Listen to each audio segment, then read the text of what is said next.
नमस्कार, बंसल न्यूज की इस खास पेशकश में आपका स्वागत है। मैं हूं आपके साथ प्रेरणा मिश्रा। तो दोस्तों, एक सपना जो भारत के या पूरे विश्व के प्रत्येक नागरिक का होता है वो ये कि एक हमारा छोटा सा अपना खुद का घर हो। और जब खुद के घर की बात आती है तो एक भयानक मंजर हमें याद आ जाता है, वो है कोरोना। जब कोरोना की बात हम करते हैं तो हमें याद आता है कि हमारी आर्थिक स्थितियां काफ़ी ज़्यादा डगमगाई हैं, क्योंकि जो लॉकडाउन लगा था वो निश्चित रूप से उससे उभर पाना अभी फ़िलहाल हमारे लिए बहुत मुश्किल है। लेकिन अब ऐसे में सवाल ये है कि खुद का घर जो वो सपना है वो कैसे पूरा हो। निश्चित रूप से वो सपना हमें धुंधला सा होता हुआ दिखाई देता है, लेकिन अब आपको चिंता करने की ज़रूरत नहीं है, क्योंकि वो सपना भी साकार होगा और आपकी जो आर्थिक स्थिति है वो भी ज़्यादा गड़बड़ाएगी नहीं। चर्चा करेंगे। हमारे साथ आज भारतीय स्टेट बैंक के डेप्यूटी जनरल मैनेजर मौजूद हैं, जो कि real estate and housing business unit के डेप्यूटी जनरल मैनेजर हैं। बहुत स्वागत करती हूँ राकेश कुमार यादव जी आपका बंसल न्यूज़ की इस खास पेशकश में। Thank you Prerna, thank you. तो सर, जिस विषय में हम आज चर्चा कर रहे हैं वो ये है कि खुद का घर कैसे खरीदा जाए, क्योंकि कोरोना के बाद खुद के घर का सपना बहुत मुश्किल हो जाता है। तो ऐसे में अगर बात करें तो सबसे पहले तो आप मुझे सर ये बताइए कि हाउसिंग लोन या हाउस ख़रीदने का जो वक्त होता है वो कौन सा अच्छा होता है, अगर भारत की बात करें तो। क्योंकि मुझे लगता है कि भारतवासी जो हैं वो भगवान पे, ईश्वर पे और स्पिरिट्स पे बहुत ज़्यादा भरोसा करते हैं। प्रेरणा, यदि मैं भारत की बात करूं या हमारे कस्टमर्स का जो माइंड सेट है उसकी बात करूं तो ये फेस्टिवल सीजन्स के हिसाब से ज़्यादा चलता है। और अब देखें तो अभी नवरात्रा आने वाली है, दीपावली का पावन पर्व भी आने वाला है, और त्योहारों के दौरान पूरे मार्केट्स में और कस्टमर्स के सेंटिमेंट्स काफ़ी हाई रहते हैं। तो भारतीय यदि मैं मार्केट की बात करूं तो त्योहारों के दौरान जो सेंटिमेंट पॉजिटिव्स होते हैं उस दौरान ज़्यादातर कस्टमर्स अपने घर खरीदने का डिसीजन लेते हैं। और अभी यदि देखा जाए तो मार्केट में रेट ऑफ इंटरेस्ट लोएस्ट चल रहा है, सभी बैंकों का काफ़ी अट्रैक्टिव रेट ऑफ इंटरेस्ट है, और बिल्डर्स जो हैं काफ़ी हैवी और अट्रैक्टिव डिस्काउंट्स अपने मकानों पे दे रहे हैं।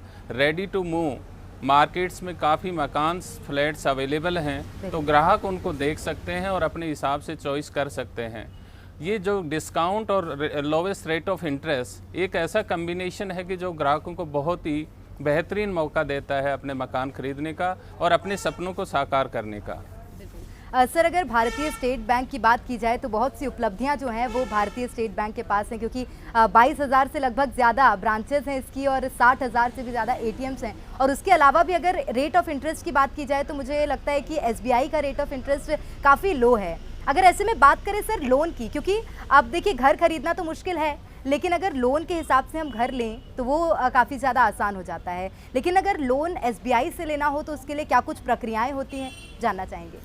भारतीय स्टेट बैंक से होम लोन लेना बहुत ही आसान है। इसके लिए सिंपल 3 दस्तावेज़ों की ज़रूरत पड़ती है, जिसमें एक KYC डॉक्यूमेंट, सभी ग्राहक उससे वाकिफ़ हैं। KYC डॉक्यूमेंट में एक आइडेंटिटी प्रूफ होता है और एक एड्रेस प्रूफ होता है, उसके एक डॉक्यूमेंट्स देने हैं। दूसरा है इनकम डॉक्यूमेंट्स और थर्ड है प्रॉपर्टी रिलेटेड डॉक्यूमेंट्स। जहाँ तक प्रॉपर्टी, यदि बहुत सारे बिल्डर्स जो कि बैंक अपने ड्यू डिलीजेंस लेकर उसको अप्रूव कर देता है प्रोजेक्ट्स को, यदि ग्राहक उन अप्रूव्ड प्रोजेक्ट्स में अपना मकान खरीदता है या परचेज करता है तो उसमें प्रॉपर्टी रिलेटेड पेपर्स भी उसको सबमिट करने की आवश्यकता नहीं है, क्योंकि बैंक पहले से ही ड्यू डिलीजेंस उन सब प्रोजेक्ट्स की कर चुका होता है। उनके लीगल एस्पेक्ट्स, टेक्निकल एस्पेक्ट्स और जितने भी क्लियरेंस हैं उस प्रोजेक्ट से संबंधित, उनको सबको चेक करके वेरीफाई करके बैंक उस प्रोजेक्ट को अप्रूव करता है। तो यदि अप्रूव्ड प्रोजेक्ट है तो कस्टमर कॉन्फिडेंटली उसमें जा सकता है और उसको ख़रीद सकता है। और हमारी यदि देखा जाए MP और छत्तीसगढ़ में 1500 के करीब ब्रांचेज हैं। किसी भी नज़दीकी शाखा में जाके ग्राहक अपना होम लोन ले सकता है। इसके अलावा हमारी मार्केटिंग टीम्स हैं, उनके भी नंबर अप्रूव्ड जो हमारे प्रोजेक्ट्स हैं उनके ऊपर अवेलेबल हैं। हमारी जो शाखाएं हैं उसमें भी मार्केटिंग टीम्स के पर्सन्स के नंबर उपलब्ध हैं। इनके अलावा हमारी एक एजेंसी चैनल है SSL टीम, वो भी मार्केट में मुख्य सेंटर्स पे, मैं यदि बात करूँ MP में तो इंदौर, जबलपुर, ग्वालियर एंड भोपाल में अवेलेबल हैं। उनसे भी संपर्क करके इस लोन को लिया जा सकता है। बिल्कुल सर, लेकिन अगर भारतीय स्टेट बैंक के लोन की बात की जाए, क्योंकि देखिए लोन हर बैंक देता है, लेकिन बहुत सी शिकायतें, क्योंकि हम लोग शायद जनता से जुड़े लोग भी हैं, बहुत सी शिकायतें जो आम जनता करते हैं वो ये कि लोन के लिए बैंक के बहुत चक्कर काटने पड़ते हैं। तो अगर भारतीय स्टेट बैंक की बात की जाए तो कैसे वो अलग मानता है खुद को और बैंकों से? देखिए, मैंने पहले बताया, एक तो कस्टमर्स का मतलब एक्सेस होना चाहिए मार्केट में। यदि वो लोन लेना है तो उसके आसपास शाखा या उसकी हेल्प करने के लिए व्यक्ति का अवेलेबल होना बहुत आवश्यक है। और हमारी शाखाएं क्योंकि हर जगह उपलब्ध हैं, तो वो नज़दीकी शाखा में जाके शाखा प्रबंधक या किसी भी एम्प्लॉय से होम लोन के बारे में बात कर सकता है। और यदि वहाँ उसको सेटिस्फैक्ट्री आंसर नहीं मिलता है तो वहाँ हमारी मार्केटिंग टीम्स के पर्सन्स के नंबर भी वहाँ पर अवेलेबल हैं, वहाँ उनको भी कॉल कर सकता है। इसके अलावा इंटरनेट पे वो अपना रिक्वेस्ट लॉग कर सकता है, या एक हमारा योनो ऐप है उसमें को भी डाउनलोड करके वो अपनी रिक्वेस्ट लॉग कर सकता है। उसमें फिर हमारे मार्केटिंग पर्सन्स उस पर्सन से कांटेक्ट करेंगे और उससे उसको लोन देने में हेल्प करेंगे। जहाँ तक दस्तावेज़ों की बात है तो बहुत आसान है। केवल 3 मैंने जो पहले भी बताया डॉक्यूमेंट्स हमें आवश्यक हैं। KYC, income and property related documents. KYC में मैंने पहले भी बताया ID proof and address proof है। इनकम डॉक्यूमेंट्स में यदि सैलरीड क्लास है तो उसकी लेटेस्ट सैलरी स्लिप है, 2 ईयर्स का फॉर्म 16 है, 6 मंथ अकाउंट स्टेटमेंट है यदि उसका अकाउंट किसी दूसरे बैंक में है। ऐसे यदि बिजनेस क्लास है तो उसका हमें 3 ईयर्स का आईटी रिटर्न की ज़रूरत पड़ेगी विद द बैलेंस शीट।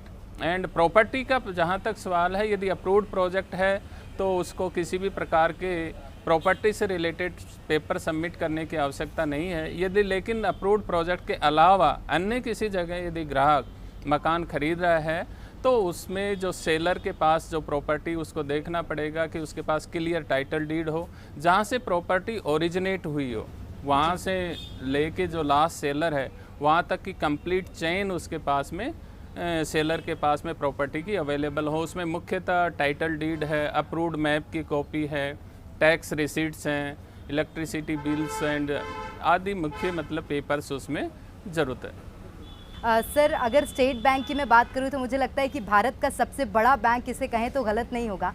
लेकिन अगर ब्याज दर की सर बात करें, रेट ऑफ इंटरेस्ट, तो वो स्टेट बैंक में अभी फ़िलहाल क्या है और वो और बैंकों से सर कैसे अलग है? देखिए, ये बहुत ही वैलिड क्वेश्चन आपने पूछा है, क्योंकि होम लोन एक लंबे समय की प्रक्रिया है। लंबे समय तक लोन चलता है, 25 से 30 साल तक ग्राहक इसको लेता है, तो इसमें रेट ऑफ इंटरेस्ट काफ़ी डिसाइडिंग फैक्टर हो जाता है। जहाँ तक रेट ऑफ इंटरेस्ट की अभी बात करें तो स्टेट बैंक में लोवेस्ट रेट ऑफ इंटरेस्ट पे चल रहा है, 6.70 से ये स्टार्ट होता है। पहले स्टेट बैंक में जो रेट ऑफ इंटरेस्ट था वो सैलरीड के लिए अलग था, businessman and self employed persons के लिए अलग था। लेकिन बैंक्स ने मार्केट्स में सेंटिमेंट्स देखते हुए और फेस्टिव सीजन देखते हुए ये सभी जो डिफरेंसेस थे इनको ख़त्म कर दिया है और रेट ऑफ इंटरेस्ट को सीधा सिविल स्कोर से लिंक कर दिया है। यदि सिविल स्कोर 800 एंड अबोव है तो 6.70 rate of interest, irrespective of loan amount, irrespective of customer segment, weather he is salaried और बिजनेसमैन और सेल्फ एम्प्लॉयड, उसका रेट ऑफ इंटरेस्ट 6.70 रहेगा। यदि उसका सिविल स्कोर 751 से 800 के बीच में है तो उसका रेट ऑफ इंटरेस्ट 6.80 है। और अभी 31 दिसंबर तक बैंक ने कोई भी प्रक्रिया शुल्क, कोई भी किसी भी प्रकार की प्रोसेसिंग फ़ीस नहीं ले रहा है, ये पूर्णतः माफ़ कर दी गई है। और भारतीय स्टेट बैंक का जो रेट ऑफ इंटरेस्ट जो होम लोन का है अभी वो EBLR से लिंक है और हमारी EBLR अभी मार्केट में 6.65% है और ये लंबे समय तक स्थिर बनी रहती है क्योंकि हमारे पास low cost of the deposits काफ़ी हैं। तो डेफिनेटली उस जो लो कॉस्ट ऑफ डिपॉजिट जो हमारा बेस काफ़ी बड़ा है उसका एडवांटेज हम कस्टमर्स को लंबे समय तक पास ऑन कर सकते हैं। इसके अलावा जो इंटरेस्ट एप्लीकेशन का जो मुद्दा है उसमें भी काफ़ी असमानताएं हैं। काफ़ी बैंक्स अभी भी जो रेट ऑफ इंटरेस्ट चार्ज करते हैं वो मंथली रिड्यूसिंग बैलेंस पे करते हैं, जबकि हम डेली रिड्यूसिंग बैलेंस पे रेट ऑफ इंटरेस्ट अप्लाई करते हैं। इसका सीधा फ़ायदा कस्टमर्स को मिलता है। सपोज़ कोई कस्टमर्स के पास में अत्यधिक तरलता आ गई, लिक्विडिटी आ गई और वो कुछ इकट्ठे पैसे जमा करवाना चाहता है तो वो करवा सकता है। उसी मोमेंट से जितना उसने अमाउंट जमा किया उसके ऊपर ब्याज नहीं लगता है और जो रीपेमेंट एक्स्ट्रा अमाउंट किया उस पर भी किसी प्रकार के अन्य चार्जेज नहीं हैं। तो इस प्रकार से हम देखें रेट ऑफ इंटरेस्ट लोवेस्ट है। हमने सैलरीड और जो बिजनेसमैन्स में जो डिफरेंस था रेट ऑफ इंटरेस्ट में वो ख़त्म कर दिया। कोई प्रोसेसिंग फ़ीस नहीं है, तो ये राइट टाइम है स्टेट बैंक ऑफ इंडिया से होम लोन लेने का और अपने सपने साकार करने का। बिल्कुल, सपने साकार करने का बहुत सही समय है। एसबीआई ने अभी फ़िलहाल 31 दिसंबर तक अपनी प्रक्रिया शुल्क यानी कि प्रोसेसिंग फ़ीस को माफ़ कर दिया है और मुझे लगता है यही कारण है सर कि 45 करोड़ से भी ज़्यादा कस्टमर बेस एसबीआई का है और सचमुच ये एसबीआई को काफ़ी ज़्यादा खास बनाता है। लेकिन सर अगर बात करें लोन लेने की, क्योंकि अभी फ़िलहाल लोगों की जेब काफ़ी ज़्यादा कड़क है और इस दौरान अगर लोन की बात करें तो कितना खर्च लगभग आ सकता है? देखिए, खर्चे में जो मुख्यतः होम लोन लेने में जो खर्चे आते हैं वो एक तो प्रोसेसिंग फ़ीस है जो कि काफ़ी बड़ा अमाउंट होता है, वो अभी पूर्णतः माफ़ है, तो वो खर्चा सीधे सीधे कस्टमर का बच रहा है। दूसरा एक सर्च रिपोर्ट जो एडवोकेट की फ़ीस होती है उसका चार्जेज होता है और एक जो प्रॉपर्टी का वैल्यूएशन जो इंजीनियर करता है उसके चार्जेज होते हैं। तो ये चार्जेज भी काफ़ी नॉमिनल हैं, लेकिन यदि वही ग्राहक यदि अप्रूव्ड प्रोजेक्ट में जो कि भारतीय स्टेट बैंक से अप्रूव्ड प्रोजेक्ट है उसमें यदि लोन ले रहा है तो जो एडवोकेट और वैल्यूअर की जो फ़ीस है ये भी उसको नहीं लगने वाली है। तो एक तरह से बिना किसी शुल्क के वो होम लोन भारतीय स्टेट बैंक से ले सकता है। लेकिन यदि वो अप्रूव्ड प्रोजेक्ट में न लेकर किसी अन्य स्थान पर होम लोन लेता है या प्रॉपर्टी परचेज करता है तो एडवोकेट और वैल्यूअर की फ़ीस उसको अदा करनी पड़ेगी, जो कि बहुत ही कम है। यदि मैं एडवोकेट की बात करूं भारतीय स्टेट बैंक में तो वो लगभग 2500 के आसपास है एंड सिमिलरली वैल्यूअर का भी फ़ीस इतना ही है, तो ये कोई ज़्यादा बड़ा अमाउंट नहीं है। इसके अलावा जो गवर्नमेंट का स्टैम्प ड्यूटी चार्जेज हैं वो कस्टमर्स को बियर करने पड़ेंगे, लेकिन वो भी कोई ज़्यादा चार्जेज नहीं है, बहुत ही नॉमिनल वो फ़ीस है। तो अभी यदि ये देखा जाए जो प्रक्रिया शुल्क पूर्णतः माफ़ है तो कस्टमर्स को काफ़ी फ़ायदा हो रहा है और उसको अपना डिसीजन ले लेना चाहिए। बिल्कुल, मुझे लगता है कि भले कोरोना के चलते आर्थिक स्थिति गड़बड़ाई हो, लेकिन ये वक्त डिसीजन लेने का काफ़ी ज़्यादा सही है क्योंकि त्योहारों का सीज़न है और अगर आध्यात्मिक दृष्टिकोण से देखा जाए तो भारत में वो काफ़ी ज़्यादा देखने को मिलता है। तो उस हिसाब से भी अभी का जो समय है वो काफ़ी बेहतर चल रहा है। सर एक और बात, अगर बात करें एसबीआई की या किसी भी बैंक की, तो बैंक प्लॉट या मकान किस तरह के जो प्लॉट या मकान है उस पर लोन देता है, ये एक बड़ा सवाल मुझे लगता है कि सभी दर्शक जानना चाहते हैं। बिल्कुल बिल्कुल, बहुत सारे कस्टमर्स गुमराह हो जाते हैं क्योंकि वो प्रॉपर्टी का जो लीगल एस्पेक्ट्स है या जो टेक्निकल एस्पेक्ट्स है उसको पूर्णतः एग्जामिन नहीं कर पाते हैं। लेकिन वो यदि वो बैंक से लोन लेते हैं तो वो जो उसका लीगल एंड टेक्निकल एस्पेक्ट्स है वो बैंक पूर्णतः एग्जामिन करके कस्टमर्स को क्लियर इंडिकेशन देता है कि यस ये प्रॉपर्टी सही है, आप खरीद सकते हैं।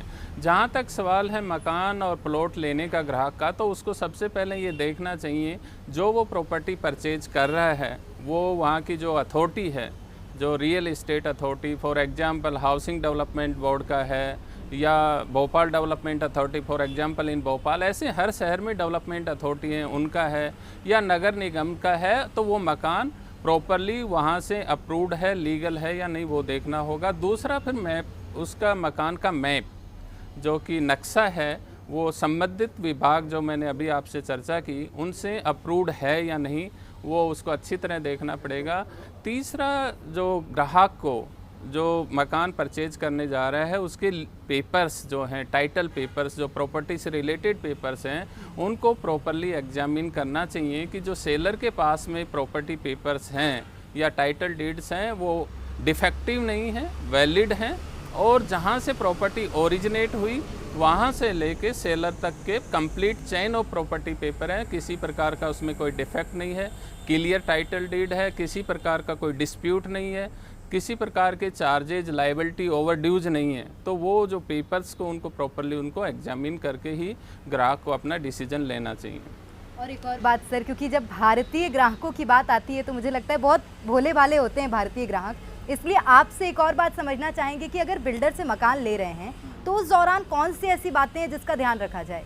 ग्राहक को जब बिल्डर से मकान लेने जाए तो पहले उसको देखना चाहिए कि जिस प्रोजेक्ट में वो मकान ले रहा है वो रेरा से रजिस्टर्ड है या नहीं, रेरा से क्लियरेंस है या नहीं। दूसरा, मैं एमपी और छत्तीसगढ़ की बात करूं तो टाउन एंड कंट्री प्लानिंग जो बिल्डिंग का लेआउट पास करती है उससे उसका बिल्डिंग का लेआउट पूरा प्रॉपरली पास है या नहीं। जो वहाँ की जो हाउसिंग अथॉरिटी है जो मैप अप्रूव्ड करती है उससे उस बिल्डिंग का प्रॉपरली मैप अप्रूव्ड है या नहीं वो देखना चाहिए। और यदि प्रोजेक्ट्स किसी एयरपोर्ट के पास है तो वहाँ से फिर एयरपोर्ट अथॉरिटी ऑफ इंडिया से भी क्लियरेंस की ज़रूरत होगी। और यदि वो उसका प्रोजेक्ट किसी हाईवे के पास में है, national highway authority of India से भी क्लियरेंस की ज़रूरत पड़ेगी। इसके अलावा मैंने बताया यदि प्रोजेक्ट्स की कुछ टेक्निकल सीमाएं हैं, उतने उससे ज़्यादा यदि उसका एरिया है तो इन्वायरमेंटल क्लियरेंस की भी आवश्यकता होगी। तो बैंक जब अपने ये प्रोजेक्ट्स अप्रूव करता है तो ये सारी चीज़ों को एग्जामिन करता है। तो एक तरह से जो ट्रस्ट जो भारतीय स्टेट बैंक में जो मैसेज का है वो इसी कारण से है कि हम उसका जो भी प्रोजेक्ट अप्रूव कर रहे हैं उनके टेक्निकल एंड लीगल एस्पेक्ट्स को पूर्णतः जांच लेते हैं, और जब वो हर तरह से सेफ़ है, क्लियर है, तभी हम उसको अप्रूव करते हैं। तो एक तरह से यदि भारतीय स्टेट बैंक के द्वारा प्रोजेक्ट अप्रूव्ड है तो ग्राहक उस प्रोजेक्ट्स में अपना मकान खरीद सकता है। और ये ट्रस्टी था लोगों का, ये जो लोगों का ट्रस्टी था कि भारतीय स्टेट बैंक ने रिसेंटली मार्च 2021 में होम लोन में 5 ट्रिलियन, जो कि बहुत बड़ा मार्क है, होम लोन का जो हमारा जो पोर्टफोलियो है उसको अचीव किया। बिल्कुल 5 ट्रिलियन सीरियसली ये बहुत बड़ा मार्क है। और मुझे लगता है मैं एक और बात दर्शकों को बता दूं कि देश में 1/4 जो 1/4 आबादी है वो स्टेट बैंक के होम लोन से ही जुड़ी हुई आबादी है। सर एक और ख़ास बात आपसे ये जानना चाहूँगी, क्योंकि अब जब एसबीआई की इतनी बड़ाइयाँ हो रही हैं तो दर्शकों को भी ये जानना ज़रूरी हो जाता है कि क्यों वो लोग होम लोन एसबीआई से लें, ऐसा क्या फ़ायदा उनको और अलग मिलेगा। क्योंकि रेट ऑफ इंटरेस्ट तो ज़रूरी है, निश्चित रूप से वो लो है, लेकिन और कुछ अलग फ़ायदे जो कि एसबीआई से मिलेंगे? देखिए, ग्राहक कहीं भी जो उसके जो पास्ट एक्सपीरियंस हमने देखे हैं बड़े बड़े शहरों में, काफ़ी जो चीटिंग कस्टमर्स के साथ हुई और अपनी लाइफ की जो हार्ड मनी था उसको वो गंवा बैठा, क्योंकि मकान ख़रीदने के लिए करीब करीब उसकी पूरी सेविंग उसमें इन्वेस्ट हो जाती है और उसके बाद भी उसका सपना पूरा नहीं होता है तो बहुत दुख होता है। तो ये सब चीज़ों को देखते हुए एक तो स्टेट बैंक में कस्टमर्स का ट्रस्ट ये हो सकता है कि यहाँ जो भी प्रोसेस है वो पूर्णतः ट्रांसपेरेंट है, किसी भी प्रकार के कोई हिडन चार्जेज नहीं है। जो भी हमारा लोन प्रोडक्ट है या जो भी हमारा प्रोसीजर है वो ओपन और ट्रांसपेरेंट है, और उसमें ये नहीं कि हम ग्राहक को बता कुछ और रहे हैं, एक्चुअल में चार्ज कुछ और कर रहे हैं, ऐसा कुछ भी नहीं है। जहाँ तक है रेट ऑफ इंटरेस्ट का मैंने बताया लोवेस्ट है और सिबिल से हमने लिंक कर दिया है। दूसरा, फिर कस्टमर चाहता है कि जब भी वो लोन के लिए जाए तो उसका लोन तुरंत हो जाए, कन्वीनियंस चाहता है कस्टमर। आज के भागा दौड़ में किसी के भी पास में समय नहीं है कि वो वेट करे एक लंबे समय तक, और ये कन्वीनियंस भारतीय स्टेट बैंक प्रोवाइड करता है, क्योंकि हमारी शाखाएं हर मोहल्ले, गली, शहर में उपलब्ध हैं। इंडिया लेवल पे बात करें तो हमारी 22,000 प्लस शाखाएं हैं, और एमपी और छत्तीसगढ़ में मैं बात करूं तो 1513 शाखाएं हमारी हैं। इसके अलावा हमारी स्पेशलाइज मार्केटिंग टीम्स हैं जो एक्सक्लूसिव होम लोन के बिजनेस को ही देख रही हैं। इसके अलावा हमारे जो एजेंसी चैनल हैं जैसे एसएसएल है, या फिर हमने कुछ होम लोन काउंसलर्स को भी रखा है, उनके थ्रू भी संपर्क करके ग्राहक ये लोन ले सकता है। और हम अश्योर करते हैं कि बहुत ही शॉर्ट पीरियड में, यदि ये अप्रूव्ड प्रोजेक्ट्स में यदि ग्राहक लोन ले रहा है तो 6 दिन में हम इसको पूर्णतः सेंक्शन करके डिलीवर कर देते हैं। तो जो एक कन्वीनियंस है वो अवेलेबल है, ट्रांसपेरेंसी है, किसी भी प्रकार का हिडन चार्जेज नहीं है। रेट ऑफ इंटरेस्ट EBLR से लिंक हो गया, जब भी आपकी EBLR चेंज होती है रेट ऑफ इंटरेस्ट चेंज होता है। तो ऐसी सिचुएशन में EBLR जिसकी लंबे समय तक लो बनी रहेगी वो ही ग्राहक को ज़्यादा फ़ायदा पहुंचा सकता है, क्योंकि होम लोन मैंने पहले भी बताया एक शॉर्ट पीरियड के लिए नहीं है, ये बहुत लंबे समय के लिए है। लगभग 20 से 30 साल के बीच में ब्रैकेट कस्टमर्स चूज करता है। लो कॉस्ट जो हमारे पास डिपॉजिट है उसका एडवांटेज हम अपने होम लोन ग्राहकों को लंबे समय तक दे सकते हैं, इसलिए ये सही समय है, क्योंकि रेट ऑफ इंटरेस्ट लोवेस्ट हैं और बाकी सारी चीज़ें जैसे मैंने बताया, इन सब चीज़ों को मद्देनज़र रखते हुए कस्टमर्स को भारतीय स्टेट बैंक से लोन लेने का ये बिल्कुल सही समय है। सर एक बात का जिक्र बार बार हुआ है, एक ट्रांसपेरेंट वर्किंग, एक no hidden charges and no processing fees.